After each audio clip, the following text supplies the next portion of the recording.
Greetings, fellow test subjects. Test subject 1337 here for Aperture Gaming. They make it, we test it, you play it. Now, we've recently had 2 video games come out, so we've had to play and test both of them. So, our first review, we're going to be doing 2 episodes. Our first review will be for Tom Clancy's The Division 2. I'm using, when the first game came out, they had like a special tie-in book, New York Collapse. It like ties in with some of the notes you find around in New York. And since I just rented the game just to test it out to review for you folks, I don't have the box, so just, yeah, that's what I'm going with. So, okay, yeah, welcome to the review of The Division 2 series. As I've indicated, since it's the second one, it is the official second one in the series. This game came out 3 years after the first one, and in between the first division and this division, we had Ghost Recon Wildlands. So yeah, it's part of the Tom Clancy series, but it is the official sequel to the Division. Team. The team behind this game is Ubisoft and, well, Tom Clancy. So yeah, they continue to work together on all these games. So kudos to them. Plot. The plot of this game, this game is set 7 months after the events of the first game, so roughly July or August, depending on your viewpoint. Yeah, so after the outbreak of the virus, and after everything that happened in the first game, you play as the Agent, a Division agent, and instead of being in the dead of winter in New York City, you now go to summer in Washington D.C. There, it's your job to try to, now that humanity is trying to rebuild itself after the outbreak of the virus. Of course, unfortunately, there's still lawlessness and no order, so it's your job to go in there and put down the opposing factions and help humanity try to rebuild itself from the bottom up. And this time, instead of just being in urban decay of winter, you have urban decay in summer with like plants growing wildly out of control, nature running wild, and of course, garbage and other stuff just scattered all over the place. Gameplay controls. The controls for this game, they really haven't. They haven't changed too much. I mean, if it's not broken, you don't fix it, right? Yeah, it's pretty much the same. Cover with this button, shoot with this button, throw a grenade with this button. The control layout is almost non-changed. They did change a few things though, like instead of just the layout being a giant U with the dark zone smack in the middle, you now have like a smaller scale city. You have the dark zone on either sides, different levels of dark zone. And like some of the clothing items you find, like, oh sure, this item increases your health. This item is 2 levels above your current item, but while it increases your health, it lowers your secondary fire and the amount of battery charge on your skills. So yeah, they've taken out that concept and just made it simply like, if this item is better than your current item, then equip it. You can still attach skills to like maybe one piece of clothing, and the skills, they have some of the stuff that's similar from the previous game, and they even have some new skills, so that's pretty awesome. Oh, and instead of like, working on your main base, you have safe houses and main bases, as usual, but now you have like settlements where you have to, after you help someone, you can like then donate materials for projects to get blueprints and help the humans that are trying to, restore life back to normal. So yeah, things have changed a little bit, and here's what, when I was doing the beta for this, they said at the end game, like after you take care of the main game, near the end, apparently a new faction comes in and then you have to go with a specific class set. I avoided that because I didn't want to be too heavy into the spoiler area, but looking back, I probably should have at least tried it just to, see what that'd be for a point of reference. But still, it's an interesting new concept. So they took out some of the old, put in some new stuff, and the old stuff that remained, they streamlined it a bit. So I like where this is going. Graphics. The graphics for this game, they're really good.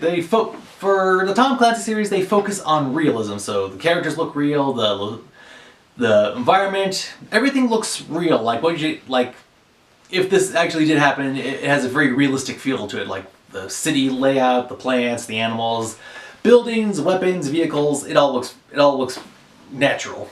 Audio, and of course for the sound, yeah, everything sounds right. I mean, yeah, the sound of walking, the sound of running, the sound of gunfire, explosions. Music's also pretty good in its cases. It's pretty good, so yeah, no complaints there. Multiplayer. Now, both the first and second division, while they could be played as single player, the game does have a focus of multiplayer. It does want you to interact with other people. Yeah, you can join someone else's game, or you can take on other players in the dark zone. Now the problem, yeah, so there is a problem with that, but it's a very small one, and I'll cover that later in the issues. DLC. Currently there is no like story DLC, like extra missions and stuff, but there is some form of DLC. Like if you're a member of the Ubisoft Club, if you own other Ubisoft games, you can then like download a free patch for your characters, customization, or like skins for your gun, and like if you do things in game, you earn Ubisoft points, which you can then use to unlock like other guns, other skins. And currently there's and of course there's the dreaded microtransactions. Yeah, microtransactions. Everyone complains about those, but yeah, they are there. If you want to buy them, if you want to play, if that's the way you want to pay to play, then yeah, it's available for you for like buying pieces of gear or upgrading pieces of gear or getting supplies.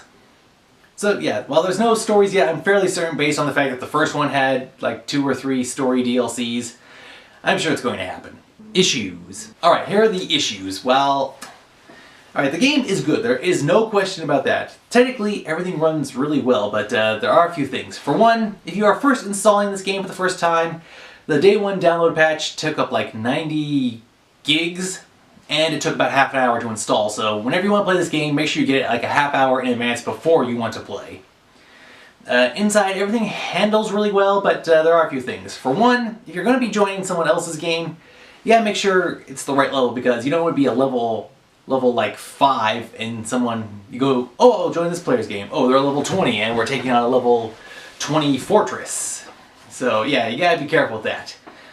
And then, okay, then there was 2 things, like you get weapon mods to like help you with accuracy, stability, rate of fire, etc. Blah blah blah. It was weird. So I had a sniper rifle, and one of the mods I had was like a hand grip. It increased the accuracy, but it caused stability to drop. It's like, okay. Secondly, when I was trying to figure out the scope, I had a scope on there that like had 12 times magnification. Now if I took that off, I would get a red dot, which had no magnification, yet allowed me to have higher accuracy, which makes no sense to me. And finally, for a pistol, I was getting a red dot to like, help with the accuracy, but to help with aiming, but it actually caused my accuracy to drop, so what's going on here? It makes little to no sense. I mean, the mods that are supposed to be helping with one thing are causing it to go the other direction. Like, is it just the equipment is bad, or did someone goof during the programming of this? Buy, rent, or pass. Now for me, when I first played the first division, I rented it, and then I think I rented it again. So I rented it twice. But yeah, if you like the first game, then the odds are you're definitely going to get this game. I'd say it's a buy. Rent it first just to try it out, and like I said, if you don't do like the multiplayer thing, that's okay. But if you do, then the buy is a good thing. Just make sure you have other people who have the game and also similar interests. So it's pretty fun to play. So yeah, it's a definite buy. Overall score. Alright, so given all this, I'd say the sequel is doing better than its predecessor. Its predecessor was good. It laid the groundwork and it had a few issues here and there. And they provided updates and content for it over a course of time. So that's pretty cool. And so they took what they learned from the first game, applied it to the second game, and made a few tweaks. Sure, there's still a few factors involved, but I'd say we here give Tom Clancy's The Division 2 a solid 9 out of 10. It'll be interesting to see what content they add further into this game, like more outfits, weapons, and story missions, hopefully. And will it be multiplayer or single player, or both? Only time will tell. Well, that's all the time we have for this episode. Thank you for watching. This has been Test Subject 1337 for Aperture Gaming. Thank you again for watching, and as always, game on.